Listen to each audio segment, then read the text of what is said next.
Sometimes, man, you just get to where I can't figure this out. Like help me out. I'm trying to understand, dudes, what the hell is going on? So that's the name of this partnership. You tell me. You tell me. You tell me.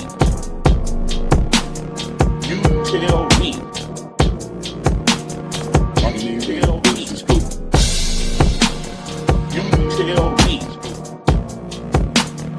You tell me. Who? You tell me. Live. Who? You tell me. Live. You tell me. Live. Uncle Neely and Dukes, the scoop. SOB sound like the voice of God back there coming in like Morgan Freeman. Sometimes, man, you just get to where I can't figure this out. Hold on. Sound man. He messed it up just like that. You see, that's one thing in life. Sometimes you can comment a joker just a little too quick, a little too soon. I should have waited to the end. And they got to hit himself. He ain't got big. Did he drop the next pass? Nevertheless, it is Tuesday night. It is live. It is You Tell Me with your man, Uncle Neely. And, of course, Duke, the scoop, is in the building. Duke, the scoop, as always, we're going to start it off with how you feeling, brother? How you doing? And I'm good, man. I had a great day today. I'm happy. Shoot, it is what it is, man. How you feeling, Unc? Man, I got no complaints. That temp, I'm in Mississippi. That temp really started to normalize like it should be in February. It rained all day, so yeah. I ain't left a damn thing outside, so I ain't go outside. I know that's right. Yeah, I went outside, picked up Cam from track practice, and then we trained football for about 30 minutes, and that was it. Yeah. Hey, Louisiana Glenn, shoot me an email, Uncle Neely at the pregameshow.com. We've been working on a cooking show with my fam out of Memphis. So let's talk about that. Uncle Neely at thepregameshow.com. Just shoot me an email. Y'all know what it is. It is Tuesday night. That means we're going live with Dukes the Scoop, Uncle Neely. You tell me, where we ask each other's questions that we just can't figure out our damn selves. Sometimes you just got to look at your partner and say, hey man, you tell me. Like, I don't know. I don't know what's going on. Hey, Chico, before you get started, Chico, you got us good for the monetization. I meant to ask you that too. It's very important. Man, hook us up, Chico. Shout out to Chico. All right, we good. Shout out to Big Dog Chico. Y'all hearing the voice of God in the background, a.k.a. Morgan Freeman, a young Morgan Freeman coming in. You won't see him, but you'll hear him. Man, you might even hear from the sound man tonight. We're coming live on Big Dog's channel, on Dukes the Scoop channel, and, of course, live on the Pregame Network. Shout out to Goonsville Clothing. See them in the building. Shout out, they got some love from AB. You know, he shouted them out in the posts. Good work out there. Dukes, you want it first or it's on me? It's on you, man. We're going to let the home team run it tonight. All right, let's do it. Here we go, man. You tell me. Everybody. Just about everybody. You know, there's some people going for the Eagles. Don't get me wrong. But just about everybody got that damn game wrong. Yeah. And no one saw it being the blowout that it was. When you look at the performance of the Chiefs and you look at the final score, is it time for the Chiefs to panic and make significant changes? Or what do they do in this offseason as they get ready for 2025-26? You tell me. I'm going to go half and half. I think they need to panic about that offensive line. You can't continue to hide and compensate for your offensive line through the ingenuity of Pat Mahomes. You're just gonna have to get some guys up there. They basically took turns on that backup left tackle. They took turns on tried them like a freak out of cut. I'm calling Amtrak. Yeah. I know where you were going. Yeah. I appreciate that. Oh, you worded that so eloquently, but for sure, man, they took turns on that man, dog. I think he may have gave up 4 sacks that game. So you got to show up the offensive line and not just with top. You can't be so top heavy with talent.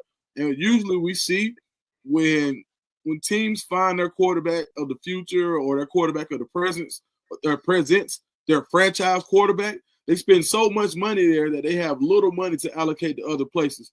And that's where the lack of depth come from. comes from. When you look at what the Eagles did, they were able to use their money and they hit in free agency. They literally hit about 90% on their free agents, all the way down to bringing in Vic Fangio as defensive coordinator. So I think one guy that was a reclamation project that's going to get paid after coming to Philadelphia is going to be Mekhi Becton. But being able to bring in a guy that large of a human being, like 6'8", 300 whatever pounds, he was a first round pick. He rebranded himself in Philadelphia. The Chiefs do a good job of that in the wide receiver room. They got to do that on the offensive line, and I think that's the only way that they're going to be able to be successful. Is you can't get sacked that pressure that many times without being blitzed. You just can't do it. Like, so that just talks to me about, and that screams offensive line play, in my opinion. You tell me, do the Chiefs need to panic? I wouldn't call it a panic, but I would call it whistling past the graveyard. You know, I'm scared and trying to act like I ain't. Yeah. Because what I saw in the consistent and constant pressure of Pat Mahomes without dialing up a blitz, and as we pointed out, you know, on the morning run, a blitz is a pressure, but just because you pressure don't mean you blitzing, if that makes sense to people. Like, they were only rushing 4, and they were still getting to him enough to bother him in ways that he had not been bothered before. Like, for instance, when you blitz, it forces him outside the pocket, and that's kind of where he wants to be. That's kind of his wheelhouse. Well, the way they were rushing this forward, helping form this pocket, by the time he would step up in the pocket, the nose guard right there and like making contact with him. Like, he had nowhere to go. But I'm gonna tell you this, Dukes, as much as I believe you're spot on with the offensive line and adding some depth and doing things there, I would challenge the Chiefs, the general manager, the head coach, and I don't know who their offensive line coach is. He could walk up on me tomorrow and I wouldn't know it was him. But I wouldn't be afraid to make changes there too. At some point, you got to stop blaming personnel and start putting some blame on people who's supposed to be getting the personnel ready. Because I had a conversation with Warren Saturday, and he pointed something out. I pointed out that there was no halftime adjustment, and he pointed out that there was no series-to-series adjustment. That forget going into the half and regrouping, the amount of times you had to go back to the bench and with the headsets and with computers and technology, and you changed nothing throughout the game, in as much as they were having their way with individual players, at some point they were having their way with their coach too. So I would look at all things on the table. I think that as it relates to paying for a quarterback and still being able to get there, the Patriots and Belichick had their formula. And again, I'm going to attach that to coaching, because you can go out in free agency and you can hit or miss. But at some point, Dukes, as Coach Prime would say, stop trying to get these 5 stars and let's coach up a 3. Let's coach up a 4. Yeah. Coaching still matters. And I think too much blame is being put on the Chiefs players and not enough blame being put on the coaches. I can go for that. And to your point, and you really helped drive my point home with the Eagles. They really did hit they were about 85-90% on free agents. Yeah. And we all know that all free agents, like, a lot of times we think about new, we think new is better a lot of times. So we see a new face, we automatically think that it's better than what we had.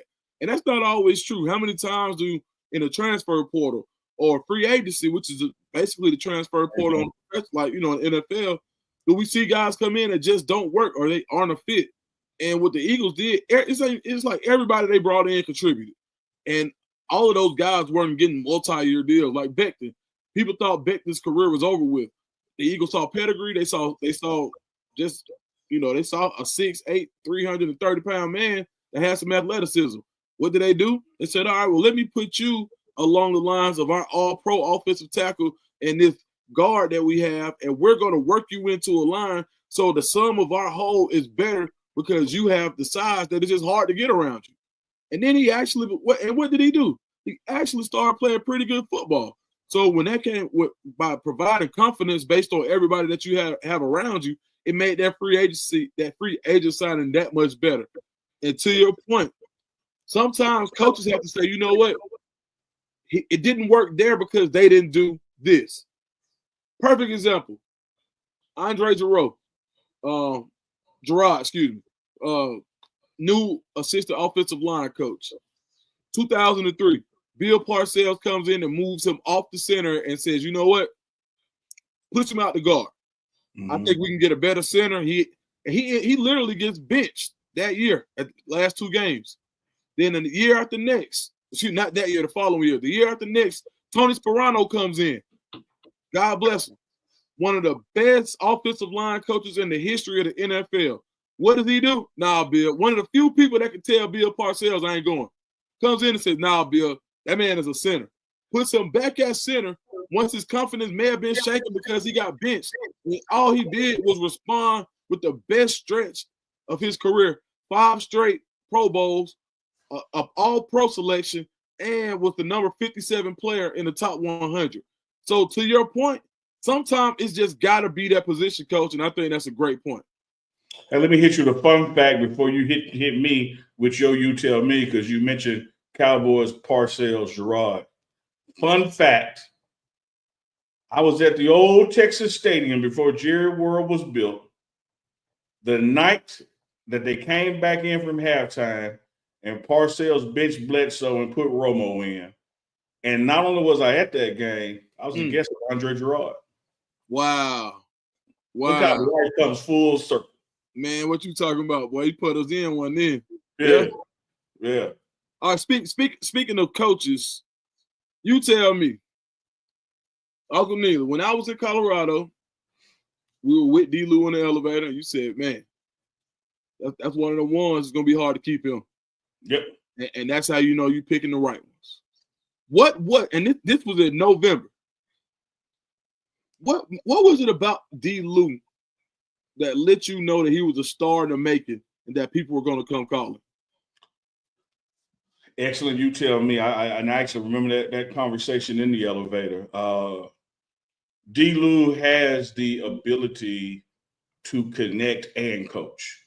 I have been around a lot of great coaches that could not connect. I have been around a lot of connectors that cannot coach. D. Lou had the ability to do both.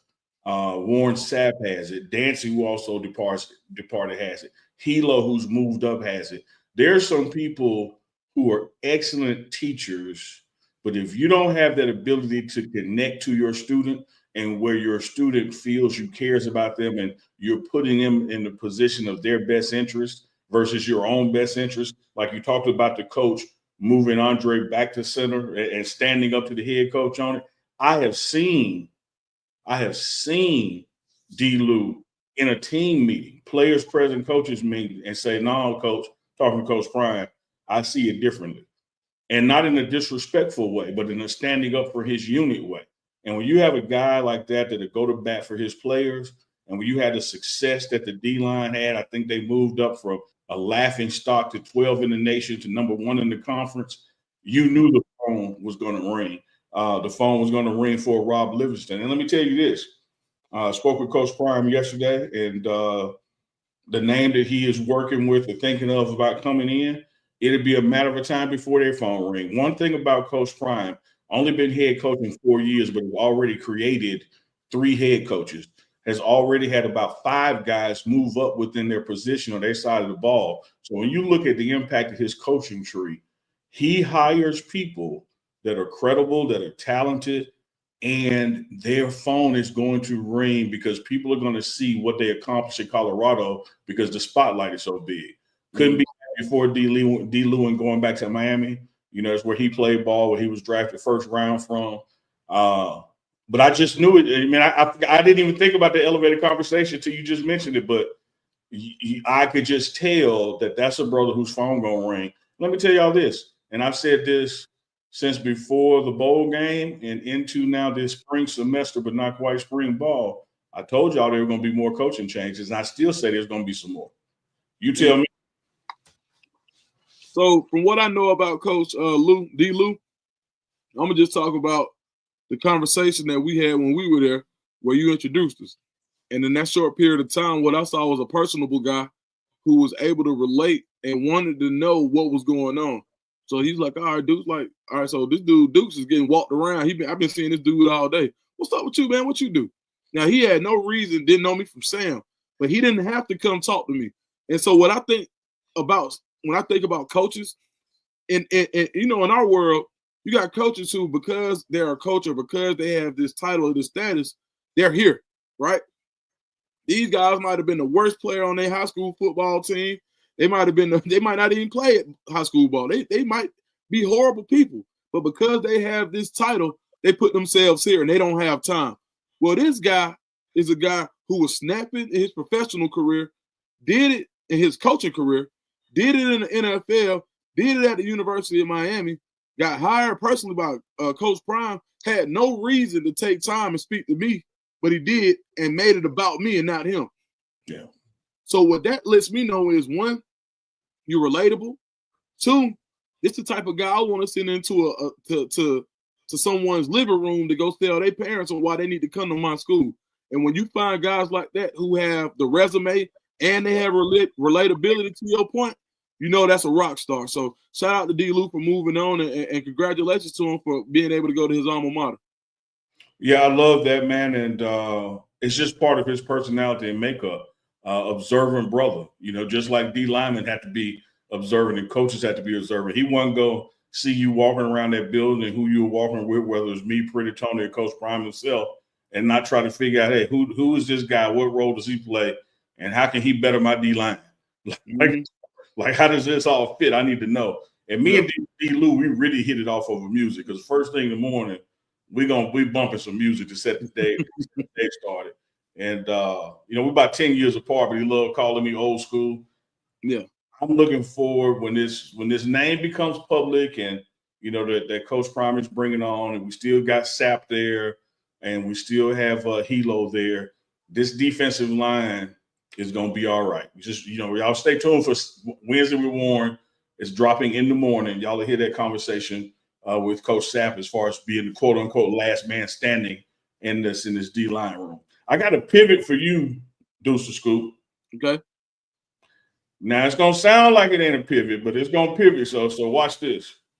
All right. You talked about the fall off of the SEC in football. How when it came to them blue bloods, they weren't around at the end of the season.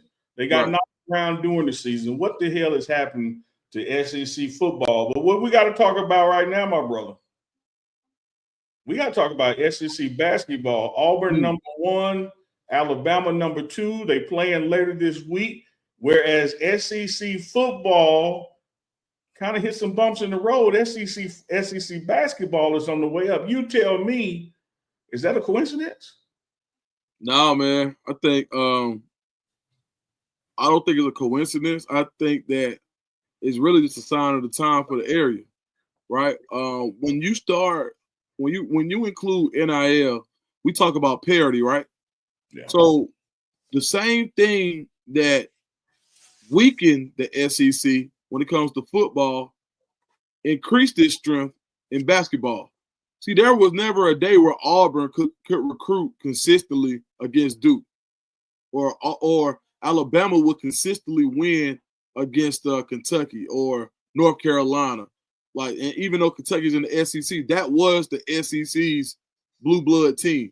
Absolutely. But now you've got Arkansas with Calipari can go recruit against Kentucky and take his whole signing class, because NIL has created parity in basketball the same way it's created parity in football. So where it's taken away from the SEC on the football side, is given to the SEC on the basketball side. Because now you think about it, like Kansas, you know, Auburn went and recruit. Like, of course, I'm gonna follow Auburn more closely than the average person. And you do have a helmet behind you. You feel me? And the way they recruit, basically they recruit with a national imprint. One of the national players of the year they went and got from Morehead State a few years ago. He wasn't considered going to Auburn years ago. But now with the way things are set up, you're able to keep him. And this is a guy who would have went to the league before NIL. He would have took his chances being a potential second-round pick before NIL. The last 2 years, he's had the same grade in the NBA. He says, well, why would I go make that when I can really run it up as a player of the year candidate in college? Well, cool. Now the SEC is also keeping more of that fringe first-round talent. Might as well come back to school instead of go to the G League. You'll make more money. And I think NIL has created parity in basketball the same way that is taking away some of the power in football for the SEC. You tell me what you think, huh? Man, if we had a sound man, I would hit that Jamaican horn that womp, womp, womp, womp, because I think you damn nailed it. I don't believe it's a coincidence at all.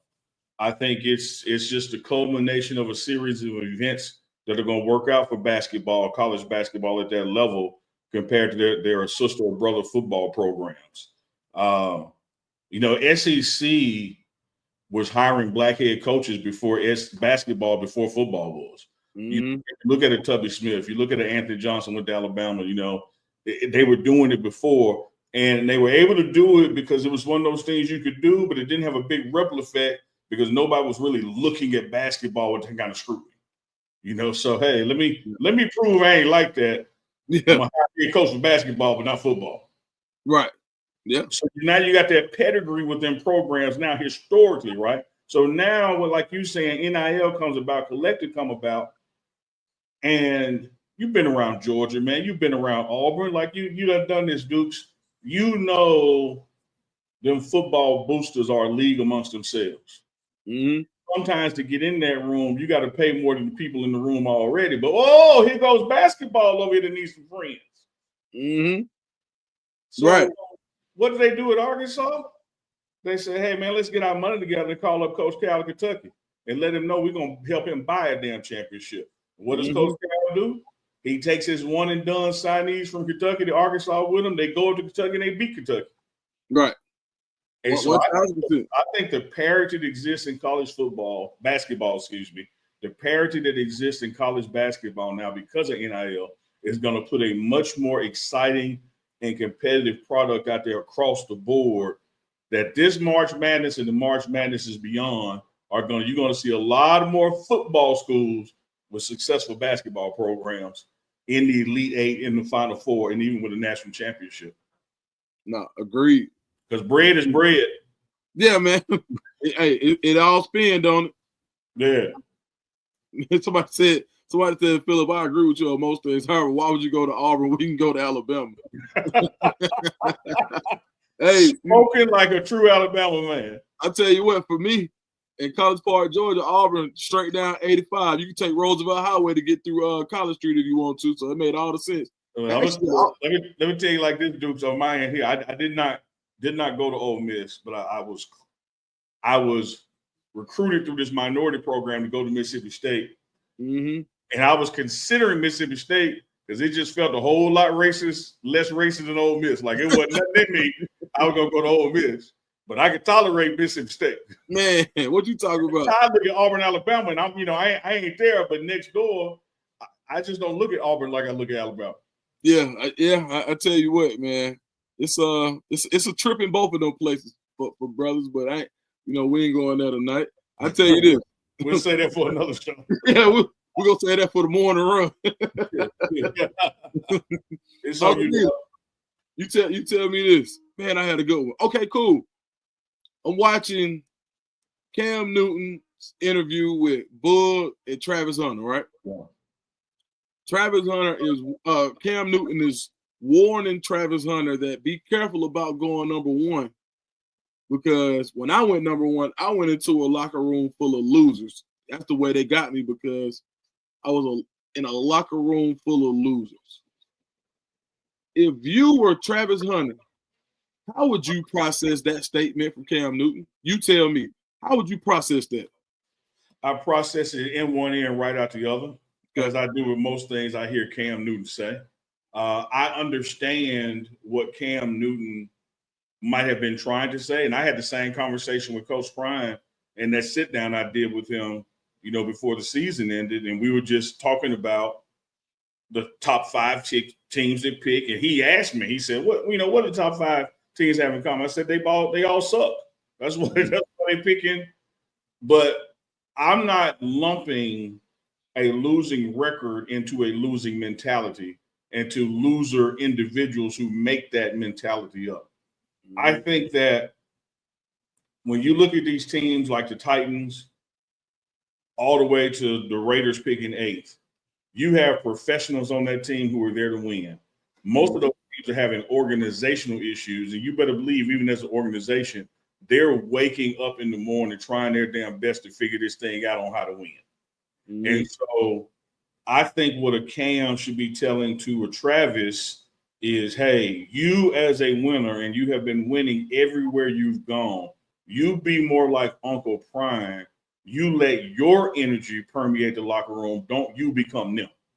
Mm-hmm. Because they'll try to rookie you and want you to do what they're doing, but you are the Heisman Trophy winner. You are the #1 draft pick. You are now the bell cow in the room. So you make sure you do things that make them be like you versus you being like them. To call that team just a bunch of losers when he was there, or even any other team a bunch of losers, I just don't see it that way. When you look at the 53-man roster, all them people ain't losers, man. They are damn pros, and they're waking up every day to do something better with their lives. I just think here's another example of Cam saying things that he got to say to prove he can. Man, yeah, you're right, man. I mean, I don't know, man. That dude trip, man. You know. Oh, it's Stone Cold trip. That's Stephen Smith's responses on the screen. Put it back up, Chico, and I'll read it. Not that our audience can't read, but I'll read it. I've watched and listened from afar as you, Cam Newton, talk about the Panthers. None of us are perfect. Yes, we were 2-14 before you blessed us with your presence. I'm sure that's sarcasm. The way you have talked about the Panthers lately, I'm very disappointed. I wish you nothing but the very best. I'm done. I feel you, Steve. I feel you. Now, that's on one hand. On the other hand, like when Coach Prime inherited the 1-11 Colorado Buffaloes, he knew that, hey, there's a losing spirit in here. We got to get some of these people out of here, because if we're not careful, their spirit will be contagious upon us before our spirit is contagious upon them. And I think that does have to happen at the Titans, should that be where Travis goes with the first overall pick. But to lump that whole team organization together as losers, I disagree. Yeah, I mean, to your point, man, Cam, like, I don't know, man. Cam is kind of like, you know, all right. Man, I don't know, man. I know it's your homeboy, dog. Take your time. That's your homeboy, Atlanta. That's your homeboy, Auburn. Yeah, man. You know, Cam.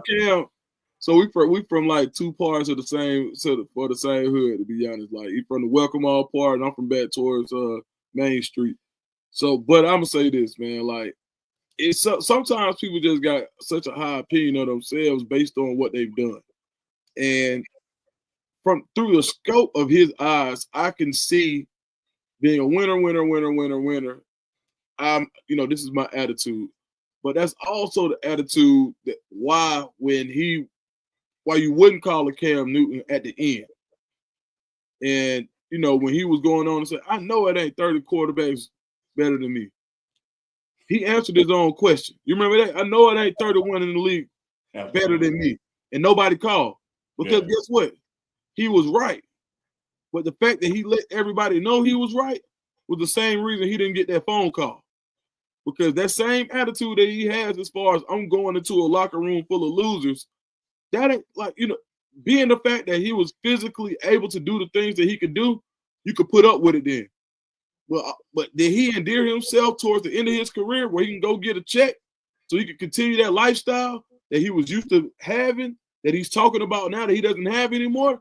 He could have gotten a few more years of that lifestyle if he wasn't so, I'm not trying to say the wrong thing, but, you know, the way that he's handling, selfish, not a great teammate. There's a lot of attributes you can put on him. Yeah, the way the way that comes off and saying I'm going into a locker room full of losers, I'm like, bro, come on, man. Yeah. Like, man, like when like Steve Smith, it's your partner, one of the best ever. Like Steve Smith, like he's on that team. Yeah. You know, if I ain't mistaken, I don't know if Pep was still there, but it ain't like they didn't have nobody. Absolutely. But what I would have told him, to your point, is I'm gonna tell a guy like Travis Hunter is like, you see what I did? It may not have been the most ideal, but I was able to get in with some guys who had the same energy as me, and we turned that thing around. That's what you tell a guy about to go first overall draft pick. When Cam Newton went to the league, it was more that attitude of the former, which was, hey, man, we can do this. Hey, man, let's get it together. hey, dog, such and such. That was the Cam Newton that everybody knew and loved. And now it just almost seems like a caricature to your point. And not even just a caricature of what he really is and what he used to be, man. So, man, sometimes people go on the media and and like you said, they create that. But I'm like, hey, like sometimes it does get a little bit disappointing to hear him talk like that, especially when he's talking to the next generation of phenomenal athlete. You can never take away what Cam Newton and who he was on the football field. But it's like, damn, Cam, like some of that junk be coming off lane, bro. You don't supposed to say all that. Well, dog, one of the things you and I talked about when we talked about the Batman movie with Heath Ledger, how Heath Ledger nailed that part as a Joker. And you get the Joker in there, you get the Batman in there, you get Two-Face in there, you get Commissioner Gordon. And one of the best themes from that movie that was oft repeated was you either die the hero or live long enough to be the villain. And Cam Newton has lived long enough to be the damn villain now. And it goes back to for me, that moment when he didn't jump on that fumble. Like made no effort to get it. Now it could be 1,000 reasons why he didn't. That's between him and his Lord and Savior. I don't know why I never asked him. But everything that came after that, criticism wise, what you stand for and don't stand for wise, he has doubled down on this I'm bigger than y'all mentality. And that moment personified it because he totally did not make a team effort in that moment. You said it, huh? You said it. Woo! It's You Tell Me with your man, Uncle Neely and Deuce the Scoop coming to you live and direct on this Tuesday night where we ask these other questions that we scratch our head on and we just can't damn figure out. And we just say, hey, you tell me. Chat, if you got something that you want us to tell, put it in the chat. If we see it and get to it, we'll work it in. Dukes, is on me or you, man? It's on you. It's on me. Well, I got something. All right. It's Super Bowl related, but it ain't football related. Uh-oh. We don't spend enough time talking about the halftime show itself. Yeah. Right? Yeah. But there's a nuance of the halftime show that we really didn't get to address, whether that was Sunday Night Live with Uncle Chico, whether that was the morning run. So that brings us to right now. So I got a you tell me. You tell me. If your woman participated in the diss of her ex, how you feel about that? Serena Cripwalk performing with Kendrick Lamar, shooting shade at Drake. Shouldn't she be over there by now? You tell me. Man, listen. You remember, I'm gonna show my age a little bit here, but this is what I would say to Serena. If she wouldn't be my woman, if somebody asked me that question, and Serena said, well, Dukes, could I if we was together, could I do that with you? I'd have told her like Ray Charles in the 90s in the Pepsi commercial. You got the right one, baby. Wouldn't be me. Hey, you see her husband? She got the right one. Man, please, ain't no way. Look, listen, first of all, no problem with the Crip walk, but if I knew the sole reason that you were being like, if that was the sole reason, I'd be like, all right. And if it's for Compton because Kendrick your partner, then cool. You know what I mean? Like, is this really just Compton? If it's just Compton, okay, cool. You know what I mean? But I'm gonna dig into the relationship between you and Kendrick, first of all. Because, like, are y'all really like, is this like your brother? This your partner for real, for real? Okay, cool. Right? But as far as me understanding the perception of how it was gonna look, I probably would have been like, nah, unless we both going. Now, if we both going, they're gonna be like, hey, that boy Duke's on the Super Bowl. Yeah. Yeah, the whole college park would have been like, Duke done got on the Super Bowl. It would have been one of them. Now we talking about really Dukes. I would have had to go. The one just been here, we would have went together. She'd have had on the blue, I'd have had on the red. I had on the white. We'd have did it together. But it wouldn't have been just her up there where the perception could have been, oh yeah, this is that. I could be selfish about that all I want to. You ask me what I would do. And that because at the end of the day, this is what I'm gonna say though. Man, so my man Brandon Jacobs, right? So we can go deep on this one. All right, cool. Brandon Jacobs, former Giants player, right? My partner went to Auburn, one of my good friends. He's in an interracial relationship, right? And his big thing is, I'm married to, why does Serena get to go out here and crip walk while she's married to a white man and her culture or her blackness never be questioned because she's a black man, she's a black woman, they ain't a white man. But me as a black man, they ain't a white woman, my blackness is questioned on a daily basis. So he's adamant about that. So you know what I'm saying? I'm like, cool. You feel me? I'm like, all right. So when I'm listening to that, I'm digging into this. I'm like, dang. So they like, okay, they bring out Serena. If it wasn't about Drake, why would Kendrick bring Serena? Mm-hmm. That's all I want to know. So that song, why she ain't crip walk to no other song? Like she could have crip walked to any of them other songs they played. She could have did the Worm to something else. Who knows? Yeah. But she literally did it to that song. And that's why when people say it wasn't about Drake, it wasn't about this, that's just my opinion. You tell me what you think. Huh? No, let me tell you something, young Johnny Cochran, a.k.a. Deuce the Scoop. I'm right with you. You know, when you attach her crip walking at the Super Bowl to being chastised for crip walking in Wimbledon, let me tell you why they don't carry a lot of water with me. It ain't no in the world that Kendrick or his people called her up and said, hey, we want you to come to the Super Bowl and crip walk to show them Wimbledon people up. Because had that been the case, just like you said, she would have done it doing one of the songs during the performance. Mm-hmm. But the fact that her and Drake used to have something, and then that Drake, when it ended, had some things to say, and now she done moved on, got married, had kids, all this kind of stuff. But she gets an opportunity from an invite from Kendrick to crip walk, and she does it during that song. Let me tell you this, Dukes, and I'm going to leave with this. Yeah. We talked about Sam Rothstein. We talked about Forrest Gump. Go ahead and put Mr. Serena Williams right there in that same list. Hey, man, you know what? Okay, cool. And see, Duke, Chico's so damn petty. Ain't nobody asked her to pull up no family picture. Man. Now you go. And I'll say this too, COVID number 24 and 8. He says, y'all really missed the meaning to Kendrick's whole halftime show. Dog, don't come in here with that intellectual stuff that some over our heads. We know they was dressed like the American flag. We seen that it was established like a prison yard inside of a PlayStation controller. Ain't none of that went over our head. We talking about a married woman participating in the diss of her ex. Like, stop trying to act like we ain't smart because somehow we don't get it. We get it.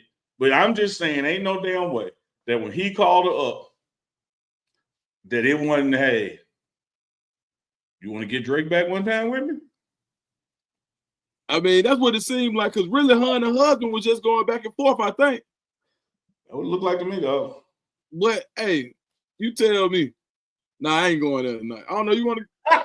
Nah, I ain't going there. I was really for to go there. Hey, now notice now, when you be about to go somewhere and you change your mind, I don't press you like I do Chico. Yeah. I go ahead and accept it, go ahead. But with Chico, be like, no, I'm like, no, come on, say it. Say it. Either way, it's on you, my brother. Hey, man, shout out to Chico, man. Chico be like, should I go? You be like, yeah, go on, Chico. I'm like, Chico, no, bro. It's a setup. Chico be like, no, it ain't. Give me the shovel, Dukes. I got this. I'm like, man, that's my dog too, man. Love Chico, my big cousin. So, man, look, you tell me, No. If you weren't doing what you do now, and you could pick another dream job, you tell me, what would your dream job be? Teaching 10th grade economics or American history in high school. Man. I don't want to teach no little kids, and I don't want to teach them too old. But I think the more young Black males can learn about real American history and how the real economy works. Keisha Love, I appreciate that. I would strip at night and on weekends, but that he's my main job. I used to strip and do hair. I was a part-time stripper and did hair. So But I know that world. Man.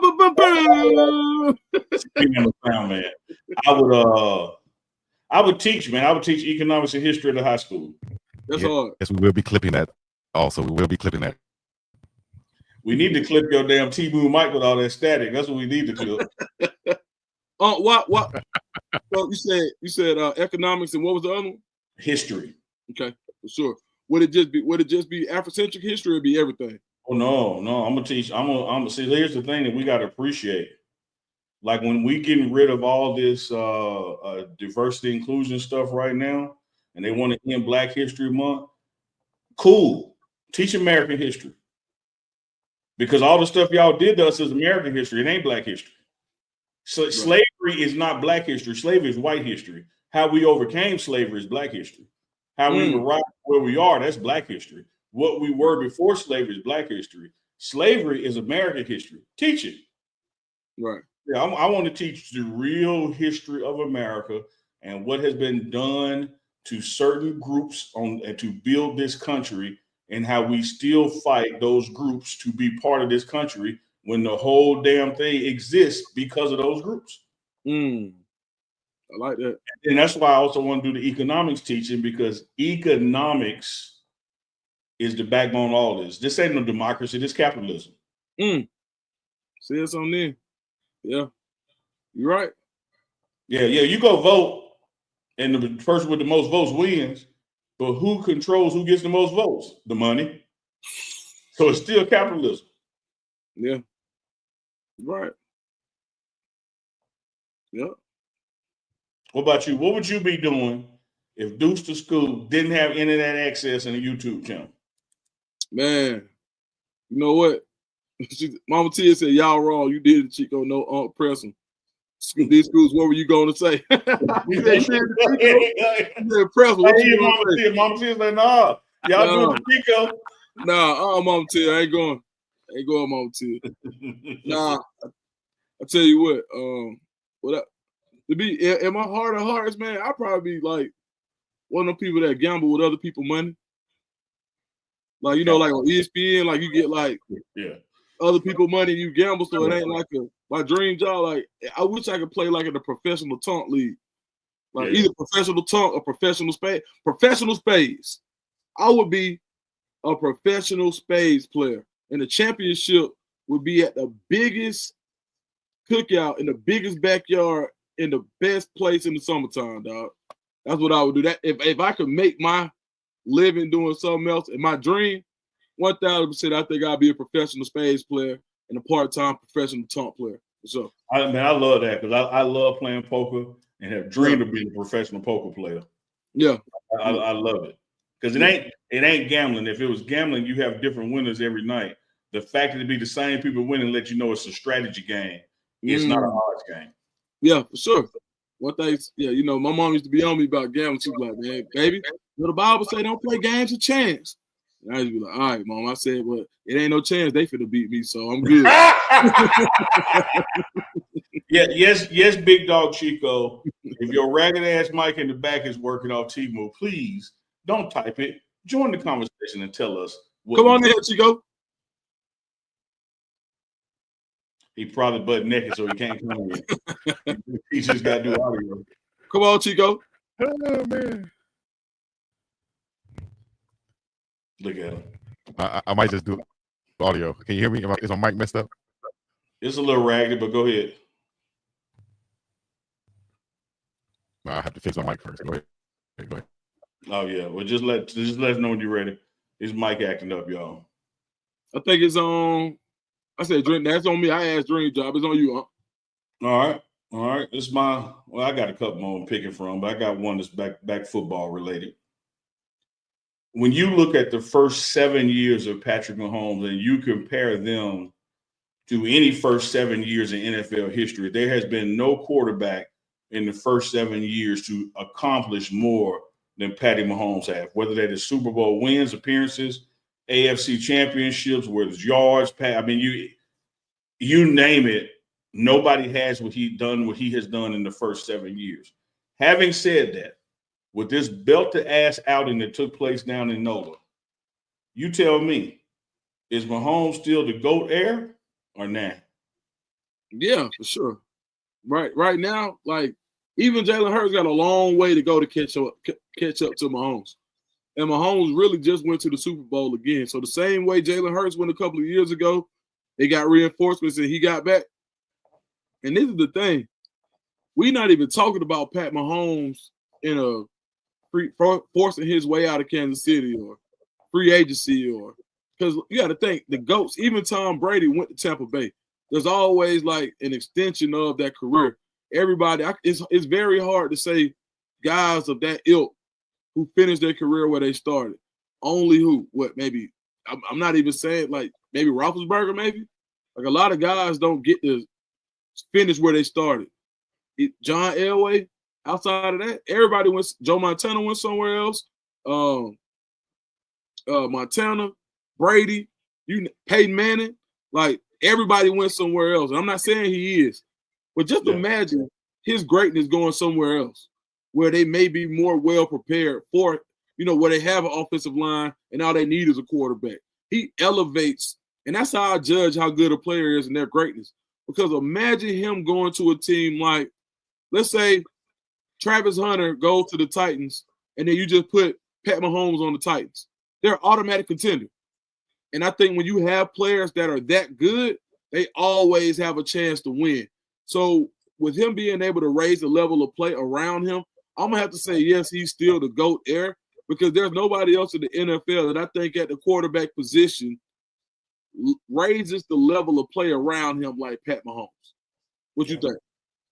Yeah, I'm in concurrence with that. Our good friend QB Killer, number 99, Warren Sapp, will say that Mahomes is already the GOAT.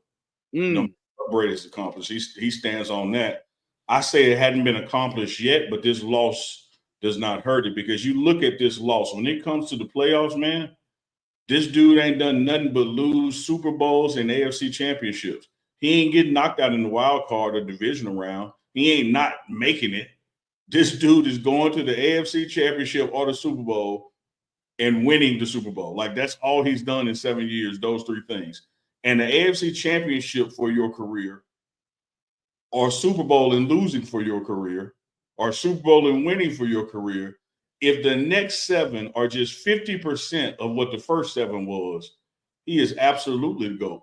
And this loss did nothing, to his credibility and stature in that position. What I'm also more interested in, and we talked about this on the morning run, is the continued success of a Patrick Mahomes, how that's going to change how we rate future Hall of Famers 10 years from now, because he has occupied the top spot in the AFC so long, you look differently at AFC quarterbacks. And it's just because they ain't been able to get there. Like we all know how damn good Dan Marino is. I walked around Hard Rock Stadium trying to find Dan Marino statue. But he never won a Super Bowl. Right. Because somebody like Bradshaw, was taking up the space. But he still is that dude. And I see Patty Mahomes, as that dude for years to come, whether he wins 3 more Super Bowls or not. What he has done with the statistics, what he's done with the team, what he does in the exit each year, because it's not like they're missing the playoffs or getting knocked out in the wild card. This brother is going to the AFC Championship or Super Bowl every damn year for the first 7 years. Right. I don't know what you call that other than Hall of Fame. Yeah. No, I don't think he got to do much else. Like you can give that resume to somebody else and they in already. Like, I do got to say this to you, Deuce, before you hit me with the last one. When you had the discussion, you tell me what you'll be, what you want to be if you wasn't doing right now. Shout out to Renee Rainer who said she won't be Mama Tia financially. Like that cracked me up. I didn't want our conversation to make her think we didn't see that one. That was a good one.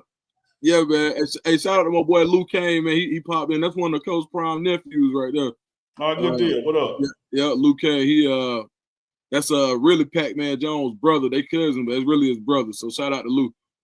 That's a quick Pac-Man story, because as you and Lou know, Prime and Pac-Man tight, like father and son kind of relationship. And sometimes Prime will overthink that his relationships are yours. So he's like, yeah, dog, just get Pac-Man on the phone, blah, blah, blah, blah. I'm like, dog, I ain't got Pac-Man number, man. So then he texts us, me and Pac-Man, like, Pat, this Neely, he gonna call you. Like, you could have just called him and handed me the phone. No, hey man, I don't know who you know, dog. I know you. Like, I ain't got these people's number, man. Man, he really did me like that with you, man. He was like, "You talking to Neely already?" I said, "I don't know who that is.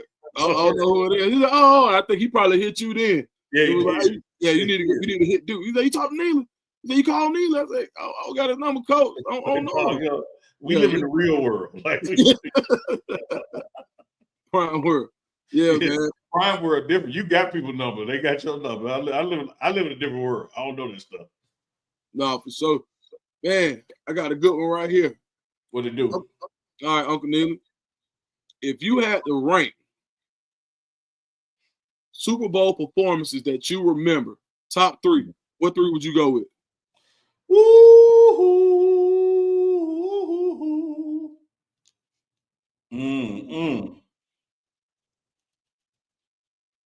I'm trying. Chat, help us out too, chat. Put y'all favorite Super Bowl performances in. I'm trying to go off memory, and damn, man, I hate to do this to you, Deuce, but you got to remember, you asked. Yeah. That damn Patriots come back on 28-3. Yeah. Like, dude. Man, hell no. We talking about halftime. I should have been clear. Nope, I ain't letting you go there. Okay, all right. I'm just saying. When you tell me ones I remember, yeah, I'm like, who didn't think that game was over? Yeah. No. But I was going to say, now you asked me. Yeah. Yeah. Hey, I'm gonna get to your question, but dog, like, what was it like being a Falcons fan in that moment? Man, let me tell you. I hate to take your "you tell me" and hijack it, but you tell me, dog, what was it like for a Falcons fan to be up 28-3 in the Super Bowl and lose? Man, let me tell you. I'm at my pop's house. Cool, right? Everybody in them at the time. My daddy probably about 73. He 82. Daddy probably 74, 75. Big ribeyes. Everybody kicking it, right? Good food, good drink. Cool. Watch this. 28-3. First thing that happened that weekend in Atlanta, one of the reasons why Hart, looking back over it, I was kind of like, man, we should have saw the signs. The first thing they did was say they're going to let the strip clubs be open on Sunday, right?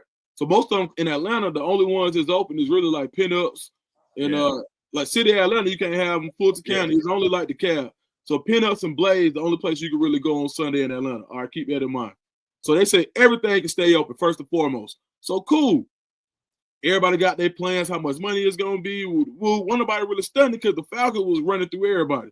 Then they come out, boom, 28-3. Everybody on the phone. Where you head? Where you finna go? Ooh, people starting to get ready. You know what I'm saying? I got to go change clothes. Everybody getting ready. Then it's 20. Then I think 28-10, 28-17. People starting to get nervous. And then boom. Devontae Freeman missed that block. Yep. At that time, and my dad went up and win the bet. I said, oh, damn.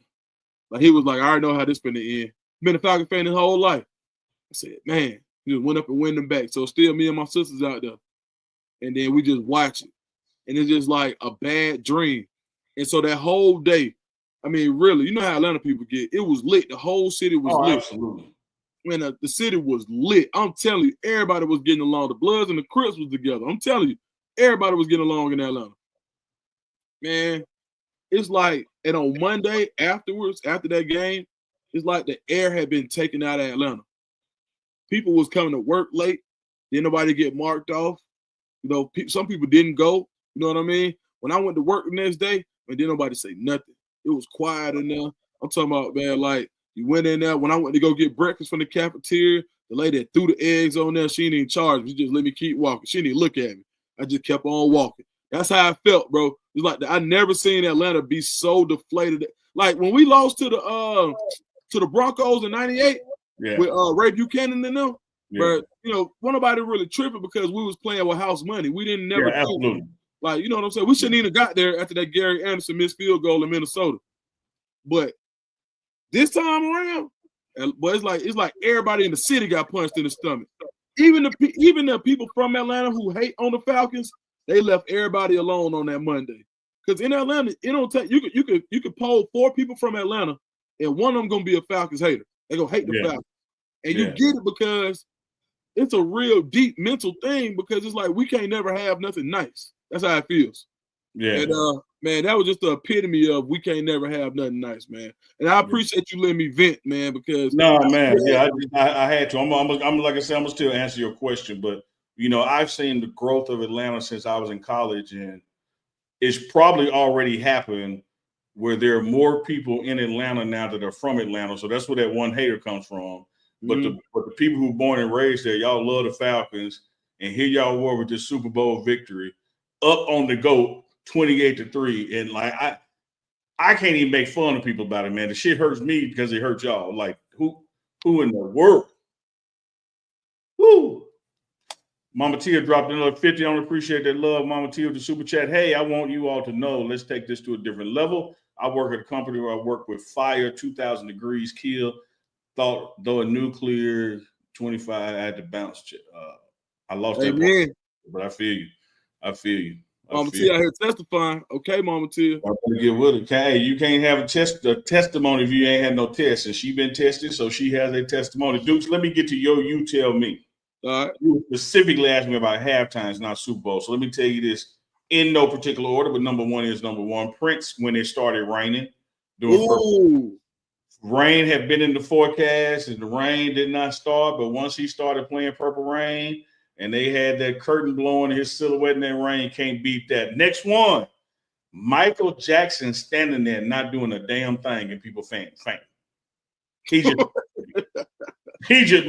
Mike just standing there, and they losing their damn minds, and they didn't drop the beat until he took them shades off. So shout out to the producer for letting that moment be milked, because you know when you're on TV like that, every second counts. Like they coming out that locker room to play the game, and you really ain't got a lot of time to ass around. But they let Mike stand there and milk that moment.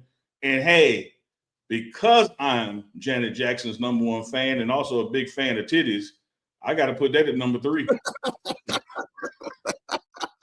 Sorry about that, Mama Tia. Y'all pray for me, but I got to put that at number 3. So Prince, MJ, Janet Titty.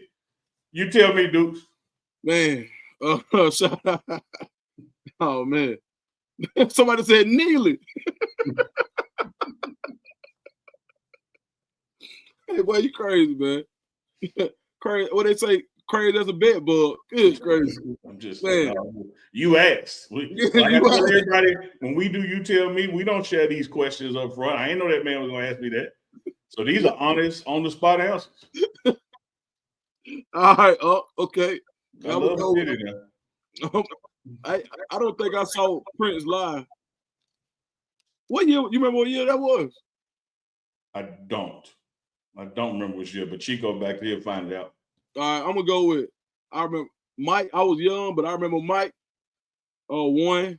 I'll probably go with just because I knew a lot of the songs, the theatrics. I would probably go a tie for 2 with Dr. Dre and them, Dr. Dre and Usher.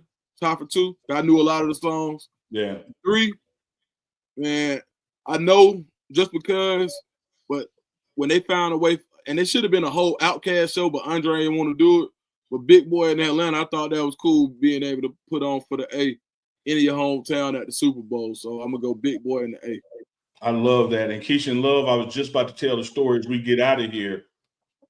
We have to appreciate that Super Bowl halftimes exist because of a black man and a black family. You had a show called In Living Color, and they told the whole world, because before that time, the Super Bowl halftime show was just the analytics of the game, just the talking heads.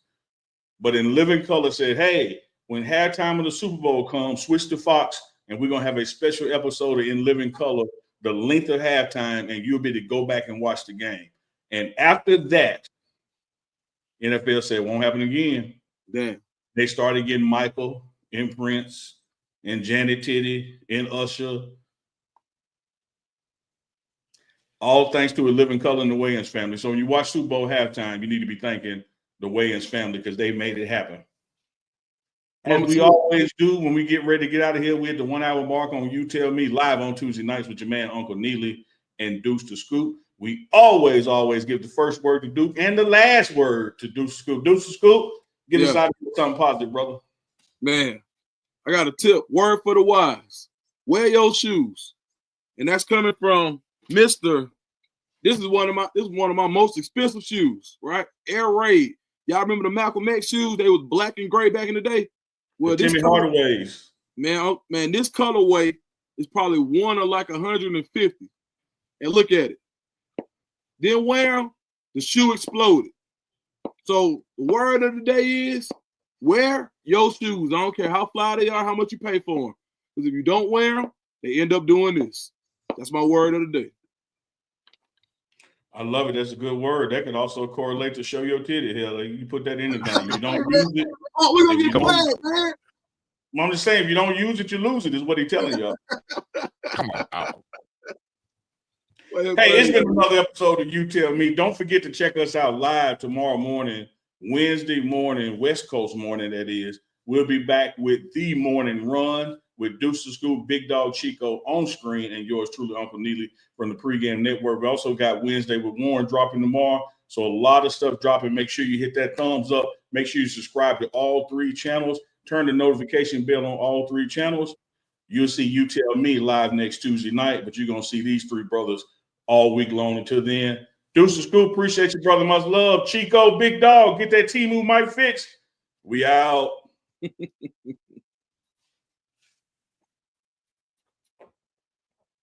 Well, I can't figure this out. Like help me out. I'm trying to understand, Deuce, what the hell is going on? Help me. So that's the name of this partnership. You tell me. You tell me. Hey. You tell me. You tell me. You tell me.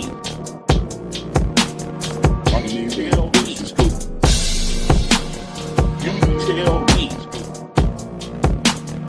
You tell me. You tell me.